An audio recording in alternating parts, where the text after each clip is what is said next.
E agora a gente faz o movimento inverso deles, peço a sua atenção, vamos direto para Israel. A gente vai falar com a nossa correspondente Denise Odorici em Israel, porque terminou o prazo para a retirada de civis do norte da faixa de Gaza e já acontecem intensos bombardeios na região neste momento, não é isso, Denise? Exatamente, Neila.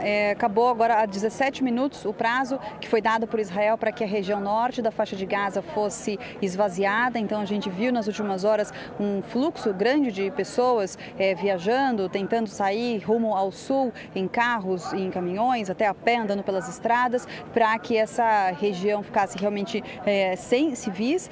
Foi um processo bastante complicado, né? As Nações Unidas disseram que era muita gente para ser retirada em tão pouco tempo, então o prazo inicialmente de 24 horas foi estendido por mais 6 para que essa operação pudesse acontecer de forma mais organizada. E a gente tem também registros de ataques das forças israelenses contra o território libanês no norte de Israel, em retaliação aos lançamentos feitos pelo Hezbollah contra o território israelense. Lembrando então que aqui são duas frentes de batalha. Claro que o principal, né, o foco é no sul contra o Hamas, mas desde que o conflito começou no sábado, Israel também mantém operações no norte contra as posições do Hezbollah ali na fronteira com o Líbano. Denise, nós estamos com imagens deste momento, imagens ao vivo da faixa de Gaza, mostrando as explosões e muita fumaça e muita poeira que sobe dos escombros dos prédios destruídos. A rota de fuga também foi destruída, apesar dos apelos da comunidade internacional, dos Estados Unidos, da ONU, para que essa saída pudesse ser feita de forma pacífica e ordenada. Pois é, essas imagens são bem impressionantes, né? Desde o começo do conflito, Israel retalia o ataque de surpresa, né, que aconteceu no sábado de manhã com bombardeios intensos na faixa de Gaza. Então, são vários dias de bombardeios que tem como alvo as estruturas militares, né, ou pelo menos as estruturas usadas, né, como QG do Hamas, porque a gente sabe que eles usam também estruturas civis para isso, como hospitais e escolas, até por isso que o número de civis que acabam vítimas é tão grande. E isso agora, com esse prazo dado de 24 horas, a gente sabia que ia acontecer ou realmente a intensificação dos bombardeios aéreos ou uma grande incursão terrestre. Ainda há essa expectativa, né, de que aconteça essa incursão terrestre, de um grande número de soldados israelenses passando ali a fronteira para então o conflito homem a homem, né, em solo. Por enquanto a gente está vendo os bombardeios aéreos, mas claro que as coisas devem ficar mais intensas a partir de agora e nas próximas horas. Israel disse que já matou 2 líderes do Hamas responsáveis por esses ataques. O planejamento já se sabe que foi feito durante vários meses. Ninguém sabia ao certo quando ele seria colocado em prática, mas foi um dia depois do Dia do Perdão, do Yom Kippur, um dia sagrado.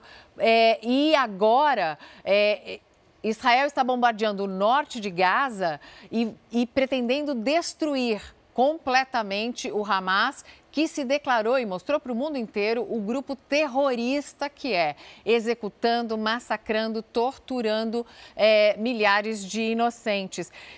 Mas o problema é que, mesmo com a morte desses líderes, Denise, o movimento não acaba. Inclusive, ele está aumentando e indo até para outras fronteiras, envolvendo terroristas, por exemplo, do braço armado do Hezbollah no Líbano.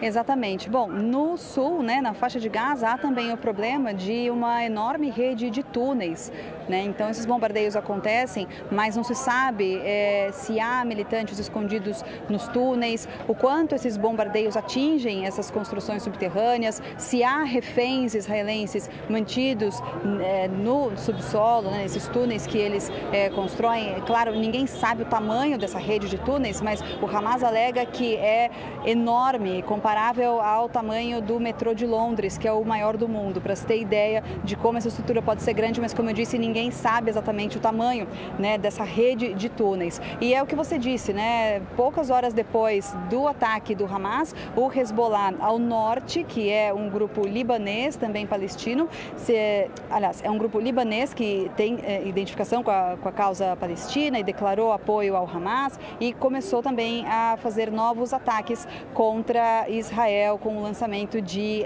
morteiros. Então, Israel, claro, também concentra militares na fronteira norte para combater, para retaliar esses ataques do Hezbollah. Denise, a gente sabe que na faixa de Gaza não existe energia, as pessoas estão sem informação, não existe contato para ter notícias. Em Israel a situação é diferente. Queria saber se vocês conseguem receber com agilidade informações em tempo real, se a internet funciona, se as informações chegam por todos os meios de comunicação e quais são as narrativas que circulam por aí a que os israelenses têm acesso. Sim, aqui, a gente está com, claro, fornecimento de energia normal, de serviços de internet também, pelo menos aqui no centro de Tel Aviv, nas principais cidades, sim. A gente recebe informações o tempo todo, inclusive os canais de televisão, todos, agora só transmitem notícias sobre a guerra, é uma programação 24 horas, nas rádios também, então qualquer outro tipo de programação não está indo ao ar. A gente fica até uma coisa que chega a saturar às vezes de tanto cansaço que a gente já está enfrentando, ainda é notícia o tempo todo sobre o que está acontecendo, mas isso é importantíssimo para o nosso trabalho e para as pessoas civis também, então só se fala nisso realmente, é muita informação chegando o tempo todo de maneira bem mais do que o normal, vamos dizer, mas respondendo a sua pergunta, sim, esse fornecimento de serviços está normalizado aqui. Agora, Denise, até porque na faixa de Gaza não tem internet, não tem eletricidade, a Israel avisou sobre esse bombardeio e a necessidade de evacuação do norte para o sul por milhares e milhares de panfletos que foram jogados por drones, né?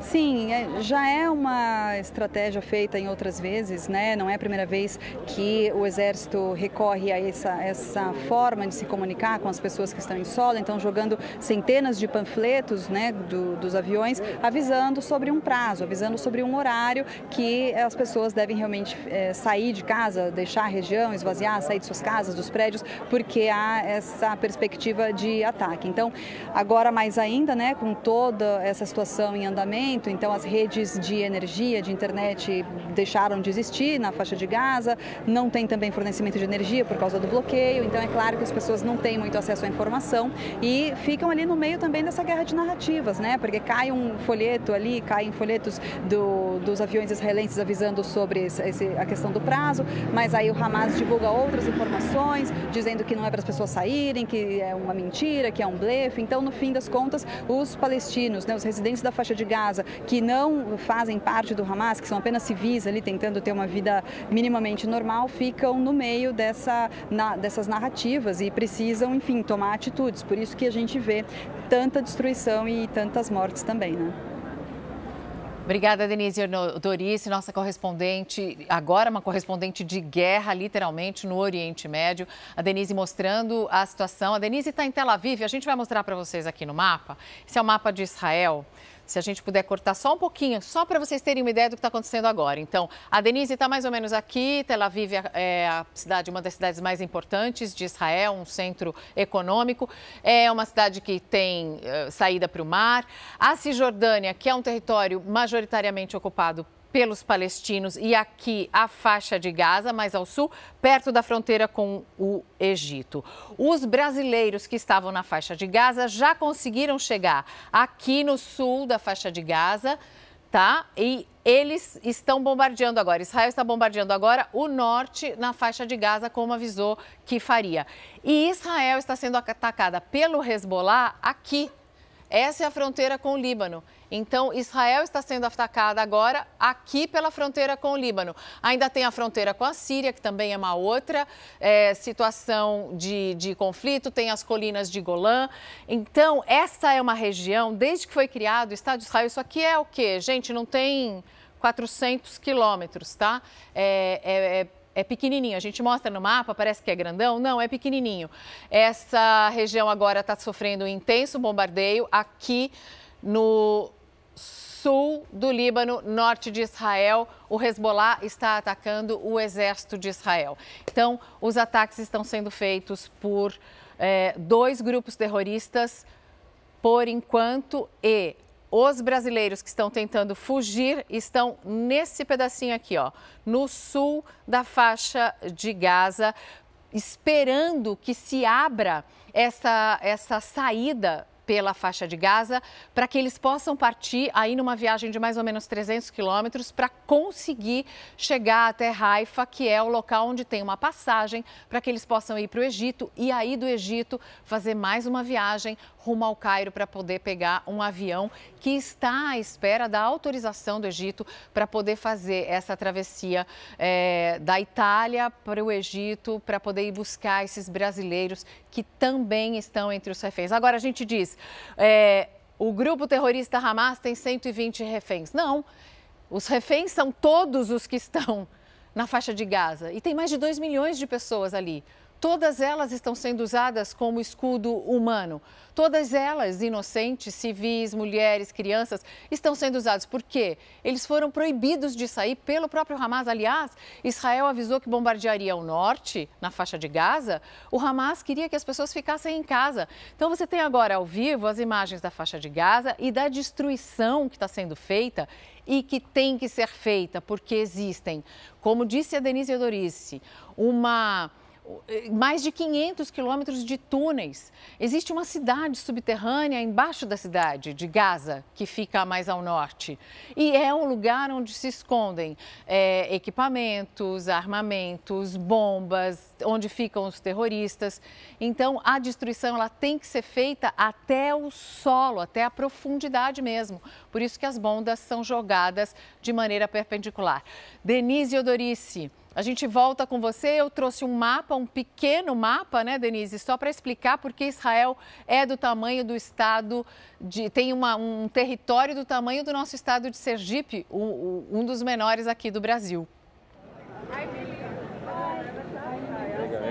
Sim, é um território pequeno quando a gente fala em comparação com o Brasil, né, que é um país de dimensões continentais. Então, até por isso que o Hamas, mesmo tendo uma estrutura meio caseira, por assim dizer, para fabricar os foguetes, quer dizer, não é uma tecnologia nem de longe comparável às tecnologias de armamento de Israel, mas justamente por Israel ser um território pequeno geograficamente, esses foguetes conseguem alcançar até o centro aqui de Tel Aviv, o centro de Israel, né, Tel Aviv, a gente está a 60 quilômetros da faixa de Gaza, alguns até mais ao norte. E por outro lado, a gente está aqui no centro do país, então o que vem do norte, né, o que vem do Hezbollah também tem capacidade para chegar aqui, até porque o Hezbollah tem uma estrutura militar mais forte que o Hamas. Então essa é a questão, né? Mesmo não sendo um exército comparavelmente forte como o exército israelense, que é um dos mais fortes do mundo, eles conseguem atingir alguns pontos vitais aqui de Israel, inclusive Tel Aviv,